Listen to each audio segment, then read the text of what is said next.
Healing వాస్తు తెలుగుకి స్వాగతం మిత్రులారా. చాలామందికి ఒక సొంత ఇల్లు కట్టుకోవడం అనేది ఒక కళ. కానీ బిల్డింగ్ కన్స్ట్రక్షన్ సంబంధించిన దాంట్లో ఎవరు వాస్తుని ఫాలో అవ్వాలి, ఎలాంటి వాస్తు ఫాలో అవ్వాలి, ఈ రకమైనటువంటి తర్జనా భర్జనలో పడేవాళ్ళు కొంతమంది ఉంటే, కొంతమంది ఉద్యోగరీత్యా వేరు వేరు ప్రదేశాల్లో ఉంటూ అక్కడ ఆ పని ఏ రకంగా చేయించాలి అనే రకంగా ఇబ్బందులుగా ఉంటారండి. వీటన్నిటికీ సమాధానం ఒక్కటేనండి. మీరు ఒక్కసారిగా మా హీలింగ్ వాస్తు తెలుగుని సంప్రదించడం ద్వారా స్థలం కొనుక్కొని వాళ్ళకి స్థలం ఏ రకంగా కొనుక్కోవాలి, ఎక్కడ కొనుక్కోవాలి, ఎలాంటి ప్లేసెస్లో మీరు కొనుక్కుంటే మంచిది, అది వాస్తుపరంగాను అదే రకంగా ఒక ఫర్దర్గా 10-15 సంవత్సరాల్లో మన పిల్లలకి ఇచ్చేటటువంటి విలువైన ఆస్తి కింద అది తయారవుతుందా లేదా అనేటటువంటి ఒక ప్రాక్టికల్ అంచనా, కొన్ని స్కూల్సే కావచ్చు, ఒక రోడ్స్ కనెక్టివిటీనే కావచ్చు, చుట్టుపక్కల ఉన్నటువంటి ఒక వాతావరణం, అంటే ఒక నిర్మాణాత్మకంగా చుట్టూ ఉన్నటువంటి లేఅవుట్ అనేది పెరగాలండి. సో ఈ రకంగా ఒక సలహాలు ఇస్తూ మా చేత ఒక డిజైన్ చేయించుకున్నటువంటి నరసరావుపేటలోని అనిల్ కుమార్ గారు ఎవరైతే ఉన్నారో వారికి ఒక స్థలం అనేది ఉందండి. అది వాస్తవంగా నిష్పత్తులు కూడా వాస్తుశాస్త్రానికి చెప్పినటువంటి నిష్పత్తులు కాకుండా 1:3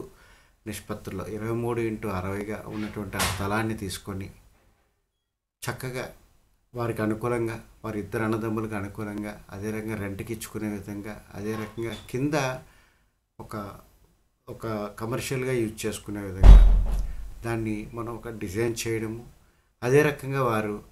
పూర్తిగా మార్కింగ్స్ కూడా, అంటే అడుక్కి ఒక 100 రూపాయలు ఇవ్వడం ద్వారా ఆ 4000 ఎస్ఎఫ్టీ ప్రాజెక్ట్ని మమ్మల్ని ఏర్పాటు చేసుకోవడం ద్వారా వారికి పని విధానం ఏ రకంగా ముందుకు వెళ్ళాలి, ఏ ఏ దశలలో ఏ ఏ పని వాళ్ళతో మనం సంప్రదించాలి, స్పెసిఫిక్గా ముఖ్య భూమిక స్ట్రక్చరల్ ఇంజనీర్ అండి. అంటే మనం డిజైన్ ఇవ్వడం గొప్ప కాదండి, అక్కడ ఉన్నటువంటి సాయిల్ టెస్ట్ అదంతా చేసిన తర్వాత ఆ ఎక్స్కవేషన్ ఏ రకంగా చేయాలి, ఆ యొక్క పునాదులు ఏ రకంగా వేయాలి, కనీసం ఒక 4 అంతస్తులు కట్టుకోవడానికి కావాల్సిన పునాది ఏ రకంగా వేయాలి, ఇవన్నీ వారు మనం చెప్పినట్టుగా విని మనసావాచ కర్మన వారందరిని ఇన్వాల్వ్ చేసి మంచిగా మనం చెప్పినట్టు ఉండేటటువంటి ఒక కాంట్రాక్టర్ని కూడా ఏర్పాటు చేసుకొని ఒక సిస్టమేటిక్గా, అంటే ఇక్కడ ఇంటి ఓనరు, ఒక వాస్తు కన్సల్టెంటు, ఒక స్ట్రక్చరల్ ఇంజనీరు, అదే రకంగా ఎగ్జిక్యూట్ చేసేటటువంటి కాంట్రాక్టర్, వారు తాపీ మేస్త్రి కూడా అయి ఉండొచ్చు, అది లేబర్ కాంట్రాక్ట్ అవ్వచ్చు, మెటీరియల్ కాంట్రాక్ట్ అవ్వచ్చు.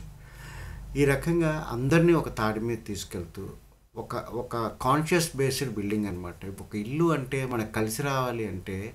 అందులో ఉన్నటువంటి ఆ యొక్క వైబ్రెన్సీ ఏదైతే ఉందో ఆ వైబ్రెన్సీని మన ఫ్యామిలీకి అనుకూలంగా అక్కడ మనం మేనిఫెస్టేషన్ చేయాలన్నమాట.